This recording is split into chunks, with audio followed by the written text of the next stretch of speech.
Hey Google, what was the score of the Edmonton Oilers game yesterday? The Oilers lost 4-3 yesterday against the Ducks. Okay. So the 30th or 31st place team defeated the Edmonton Oilers yesterday. Very interesting. Welcome back to the channel, guys. My name is Gene Edwards. You are watching LUBED for December the 18th, 2022, as I review the Edmonton Oilers game between the Anaheim Mighty Ducks from yesterday. Also, we'll go into a preview of what to expect in Nashville on Monday night. Before I get into that, I want to talk about an amazing soccer game that was played today. The FIFA Men's World Cup final was held, and it was between Argentina and France. And I don't watch a lot of soccer, but I do watch the main games. And I'll tell you right now, this was, without a doubt, the best World Cup of soccer final I have ever seen. And in fact, the commentators of this game were literally saying that this could have very well have been the greatest soccer game ever played. Just an amazing matchup. Argentina leading by 2. You thought it was over. Late in the second half, France get a penalty kick. They score, and then 2 minutes later, tie the game up. We go to extra time. Argentina takes the lead again. France ties it up. And it goes to penalty kicks where Argentina defeats France in penalty kicks by a count of 4-2. I just had to throw that in there because it was such a good game. I know this is an Edmonton Oilers channel. I just wanted to discuss that. Let's get into, well, first of all, let's get into the weather.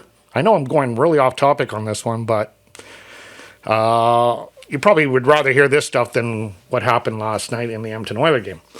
Anyway, the weather in Western Canada, really, really balmy. Even here in Kelowna, we're at about minus 16, minus 18. I'm hearing Edmonton is minus 20 to 22. So bundle up, guys. I know it's very cold as we go into Christmas week. Okay. 2 points tossed. The Edmonton Oilers should not have lost this game. Anaheim is, I think, 30th or 31st or 32nd. They're right at the bottom of the standings. They're the bottom on pretty much most statistical category, including penalty kill. And the Edmonton Oilers are number 1 on the power play. However, the Anaheim Mighty Ducks found a way to defeat the Edmonton Oilers yesterday, and I don't know how that happened. I bet you those who waged Anaheim to win this won a lot of money. That should not have happened. And you get really tired of the same comments being said in the dressing room. Well, we got to learn from this. We got to learn from this. And then the very next game, they do the same stuff. Defensive errors, defensive giveaways. Darnell Nurse looked really good. I thought, right on. He got the first goal, right on. But then the very next goal to tie it, it was a bad giveaway by Darnell Nurse again. And then Bouchard gives up a breakaway. Like, this stuff has got to stop. Like, these players need to make better decisions. Or Woody should be just benching them. Simple as that. Because they should not have lost this game at all. Defensive errors were definitely a massive, massive factor for this game. Well, let's break down the scoring summary from yesterday. Like I say, it started off well for the Oilers as Darnell Nurse got his 5th of the year from Derek Ryan and Evan Bouchard at 5:07 of the first period. It's 1-0 Edmonton. Darnell Nurse, huge giveaway as Sam Carrick gets his 1st of the year from Mason McTavish and Jason Magna, 1-1. Then Cam Fowler on the power play gets his 4th of the year from Mason McTavish and Adam Henrique. The period ends 2-1 Anaheim. And I'm thinking, what the hell is going on here? We go into the second period, and my what the hell is going on here basically blows right up as Ryan Strome gets his 8th on a breakaway that Evan Bouchard absolutely flubbed up. And it's 3-1 Anaheim, and I'm pissed off at this point. And like I say, I wear my heart on the sleeves. I said that in my intro video to the website. I get mad sometimes. Yes, I was mad yesterday. Ryan Nugent-Hopkins closes the gap a little bit at 9:32 of the second period from McDavid and Draisaitl. It is 3-2 Edmonton going into the third period, where Connor McDavid ties it from Leon Draisaitl and Tyson Barrie at 2:06 of the third period. And I'm thinking, okay, they're righting their wrongs. Nope. John Klingberg gets his fourth from Frank Vertano and Ryan Strome. It's a 4-3 final. However, I am going to say one thing. The third period, they threw everything but the kitchen sink at Anaheim, and they could not beat their goaltender. Just an amazing, amazing performance. But still, we wouldn't be in that position if we didn't have those defensive giveaways that they so drastically do. Anyway, yeah, that was not exactly to script. So let's get into the X factors from last night. Near the trapezoid around Lyles, centers, wrist shot, score! What a play by Jordan Eberle! And Taylor Hall buries the go-ahead goal! Okay, so my X factors for tonight are a slow, lackluster start. I don't know what it is about these afternoon games that the Edmonton Oilers play, but they just don't have any pep in their step. And it usually is all these afternoon games. It's like they're still asleep or something. Actually a lot of their first periods this year, even the late games, they have no pep in the step in the first period. I don't know what it is and why they are so slow, but they're just slow and sluggish. The second X factor I have is Lucas Dostal, a 46 save percentage, 946 save for Anaheim.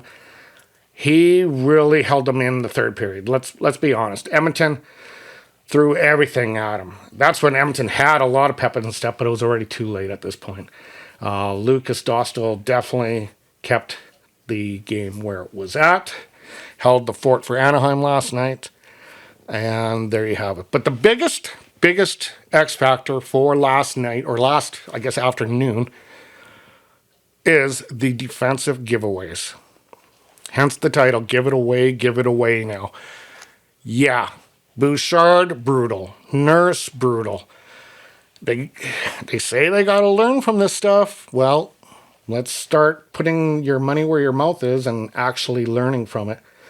Brutal giveaways. So that now takes us to the updated standings. As the Oilers are, I believe, 7th now. Let me just see. They are 7th in the conference with 35 points. They are 10 points back of first place Golden Knights and 3 points still back of the Alberta rival Calgary Flames. So basically nothing has changed that. It's just they lost a little bit of ground in the standings. The next meeting will be January 11th in Anaheim for Game 2 of a 4-game set. We hope we see a better result next time, because you know what would be sad is if they miss the playoffs by 2 points and we look back to this game. That would be really, really pathetic. Okay, well, we're going to go up to Nashville, and that's the next up for them, as they will play them Monday night. It's a 2-game road trip that they will begin. Nashville's another team that hasn't been exactly that stellar this year. Their record is 12-13-4. Their home record is 7-5-2, and in their last 10, they are 3-5-2. When it comes to the offensive stats, When it comes to goals, they are 29th in the league at 2.41. The Oilers are 5th in the league at 3.59. When it comes to shots on goal, they are 23rd in the league at 29.7. The Oilers 13th in the league at 32.2. The power play percentage, they are 31st in the league on the power play at 14.1. Meanwhile, the Edmonton Oilers are still first in that category at 31.9.